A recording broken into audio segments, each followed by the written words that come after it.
Tog'lar bag'rida, sukut va yolg'izlik hukmron makonda bir bola yashaydi. U yolg'iz, ammo uning qalbi ertaklarga to'la. U afsonalarga ishonadi. Ona bug'uni ezgulik timsoli deb biladi va doim uzoqlarda suzib yurgan oq kemani kutadi. Oq kema bu uning orzusi. Oq kema uning najoti, uning umidi.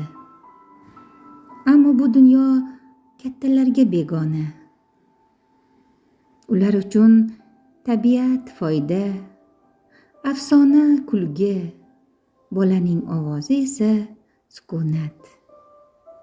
Bir kun kelib, inson tomonidan aziz bo'lgan qadriyatlar toptaladi.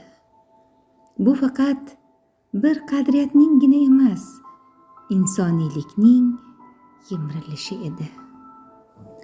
Ba'zan bolalar kattalardan ko'ra ko'proq ko'radi, ko'proq his qiladi. Eng muhimi, ko'proq ishonadi. Bu bola, uning ismi yo'q, ammo uning yuragi afsonalar bilan to'la.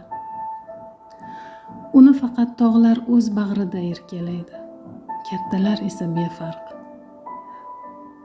Uning yonida birgina bobosi, mo'min chol bor. Bobo unga ertak aytadi. Ertakda ona bug'u haqida aytadi.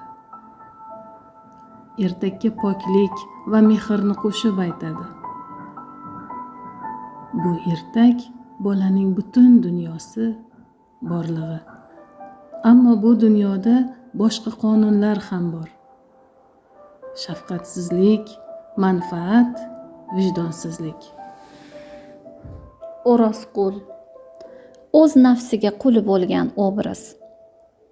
U kuchli, ayiqday kuchli, ammo irodasi zaif. Uni qo'rquv boshqaradi. Bola esa ishonishda davom etadi. U daryoga qaraydi. Uzoqlarda oq kema. Oq kema bu najot. Oq kema bu orzular. Oq kema bu uzoq kutilgan diydor. Ammo haqiqat ertakni sindiradi. Muqaddas ona bug'u odamlar qo'li bilan halok bo'ladi. Bu nafaqat bug'uning o'limi, bu ezgulikning o'limi. Bu insoniylikning o'limi. Bolaning oldida ikki yo'l bor.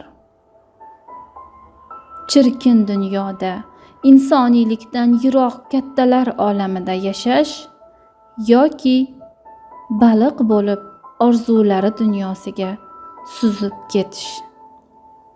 U ikkinchisini tanladi. U afsonaga qaytdi. U oq kemaga yo'l oldi. U o'z ertagini yakunladi. Bu oddiy qissa emas.